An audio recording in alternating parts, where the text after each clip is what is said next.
bahwa tawassul yang disepakati ada dua, yang diperdebatkan ada satu. Apa arti tawassul? Tawassul bukan ngirim Fatihah. Tawassul itu berdoa dengan menyebutkan orang-orang soleh, orang-orang yang kita anggap suci, nabi kah, malaikat kah, guru kah. Nah, ini yang kemudian diperdebatkan. Jadi yang pertama namanya tawassul dengan asmaul husna wa sifatihi. Tawassul dengan nama Allah dan sifat-sifatnya yang indah. Ini sepakat. Contohnya kita berdoa birahmatika farhamna, dengan rahmatmu maka sayangi kami. Ini tawassul juga. Atau Bapak Ibu selesai khatam Quran punya doa, itu tawassul. Tawassul dengan kalam Allah. Kalam Allah itu sifatnya Allah. Untuk apa tawassul? Memantapkan doa. Maka tawassul yang pertama ini nggak ada yang ngingkari, semuanya sepakat. Yang kedua tawassul dengan amal soleh. Ini yang cerita orang masuk goa, terjebak di situ, masih ingat? Ya, doa pertama kebuka dikit, doa kedua kebuka dikit, doa ketiga kebuka semua dan mereka bisa keluar. Ini tawassul dengan amal soleh, sepakat semua. Namun mulai perdebatan yang ketiga, tawassul dengan orang soleh yang sudah meninggal dan tidak di depan kita. Orangnya hidup tapi jauh dari kita. Ini diperdebatkan juga. Siapa yang memperdebatkan? Syekh al-Islam Ibn Taimiyah rahimahullah. Beliau salah satu syekh yang disebut oleh Imam Zahabi dengan Syekhul Islam. Syekhul Islam itu banyak. Syekhul Islam Ibn Hajar al-Haytami, Syekhul Islam Zakaria al-Ansari, Syekhul Islam Ibn Hajar al-Asqalani. Banyak sekali Syekhul Islam. Saking banyaknya Syekhul Islam, maka juga banyak fahamnya. Syekh Ibn Taimiyah tidak membolehkan tawassul dengan orang yang sudah meninggal, hatta itu Nabi, kecuali dengan mengartikan, ya Allah dengan imanku kepada Nabi. Misalnya ada orang baca, ya Rabbi bil Mustafa balligh maqasidana. Ini tawassul dengan Nabi.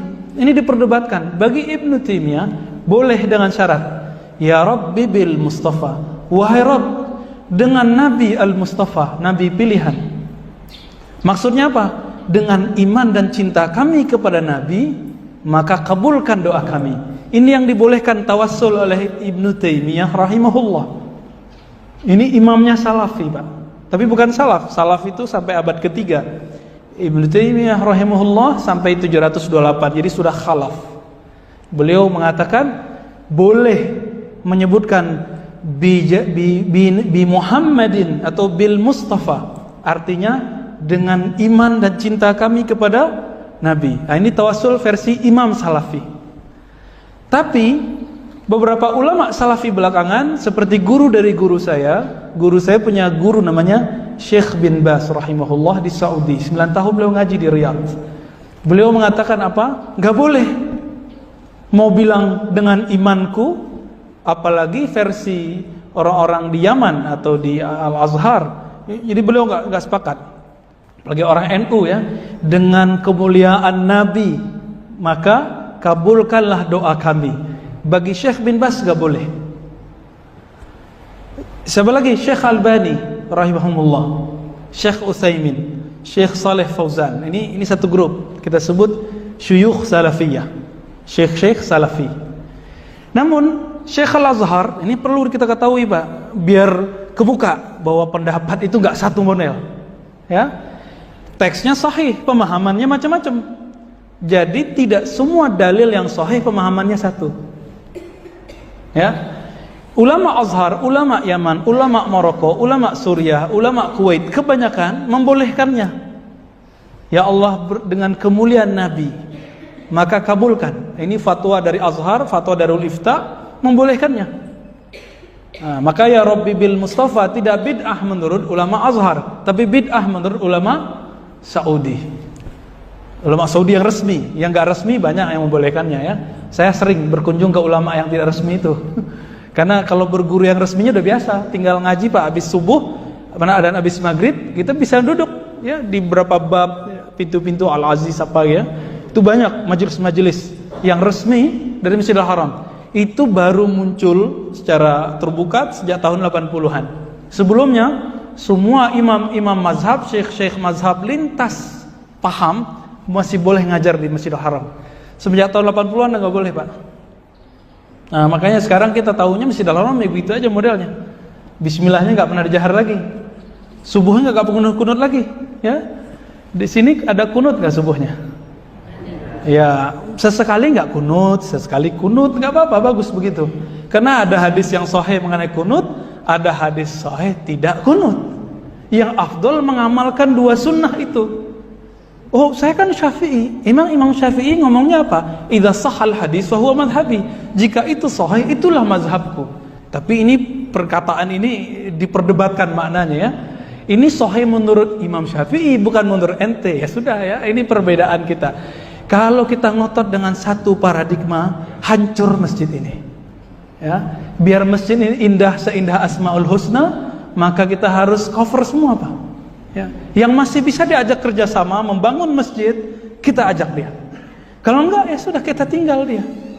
Ya, kita tinggal aja, Pak. Masjid ini milik umat, maka kita harus membangun umat. Kalau masjidnya sudah bagus, maka yang harus dibangun adalah ilmunya. Ya, orang yang mau membangun itu, mungkinkah membangun rumah dengan satu bahan? Gak mungkin. Bangun rumah mesti dengan banyak bahan. Begitu juga mau bangun peradaban pemikiran, harus banyak macam. Oh, itu ulama syubhat, ustadz syubhat. Ya sudah, orang begini gak bisa diajak ini, ya. Nah, kalau udah dikit-dikit nilai orang syubhat itu gak bisa diajak, Pak.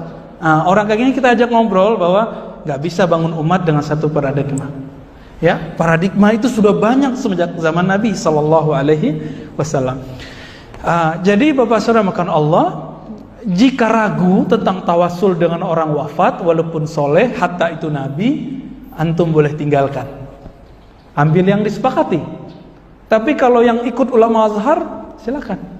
Ulama Azhar biasa, Pak, tawasul. Ya, salah satu kitab yang dipakai di kolam ulama Azhar namanya Kitab Aqidah Sanusiyah. Itu banyak sekali tawasulnya, bijahin Nabi SAW, kitab akidah. Karena mereka tidak menganggap bertawasul itu meminta kepada orang, tetap meminta kepada Allah. Ya, beda cara fahamnya dengan ulama Saudi. Bagi ulama Saudi, tawasul itu sama aja kayak minta ke makhluk. Jadi beda faham. Sebenarnya yang dikatakan oleh ulama Saudi itu benar. Kalau minta ke makhluk, syirik. Kita cross check, apakah benar ulama Azhar, ulama Yaman, ulama Maroko bermaksud seperti itu? Kamu minta ke Nabi Muhammad? Enggak, mintanya kepada Allah. Berarti yang dianggap syirik oleh ulama Saudi itu nggak kena ulama Azhar, nggak kena ulama Yaman, ulama NU nggak kena sebenarnya, nggak kena, Pak. Namun karena kita tidak faham apa maksud orang, kita anggap dia kena oleh fatwa itu.